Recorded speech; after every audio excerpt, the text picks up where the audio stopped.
హైదరాబాద్లోని పెరడ్ గ్రౌండ్స్లో జరుగుతున్న ఇంటర్నేషనల్ స్వీట్స్ అండ్ కైట్ ఫెస్టివల్లో రెండవ రోజు ఏమేమి ఉన్నాయో చూద్దాము.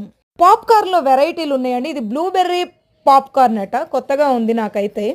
సజ్జ రొట్టెలతో తయారు చేసినవి అయితే చాలా బాగున్నాయండి. ఇక్కడ తమిళనాడు నుంచి వచ్చిన వాళ్ళు ఇదిగో ఇదేంటో చేశారు.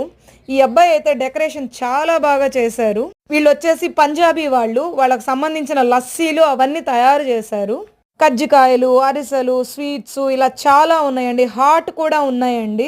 500 రకాల స్టాల్స్లో 500 రకాల వెరైటీలు అండి. ఎటు చూసినా కూడా పబ్లిక్ అండి, విపరీతంగా హాలిడే కావటంతో పబ్లిక్ అయితే వచ్చారండి. తర్వాత ఇక్కడ కైట్స్ అండి, డిఫరెంట్ టైప్ ఆఫ్ కైట్స్ ఎగరేస్తున్నారు. కన్నుల పండుగగా ఉందండి.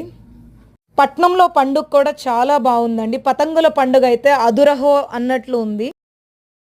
ఒకవైపు ఫుడ్ స్టాల్స్, మరొక వైపు అలరించే నృత్యాలు, ఇంకొక వైపు గాలిలోకి ఎగిరే పతంగులతో పెరడ్ గ్రౌండ్ చూడముచ్చటగా ఉందండి. Please subscribe Nivedita food world.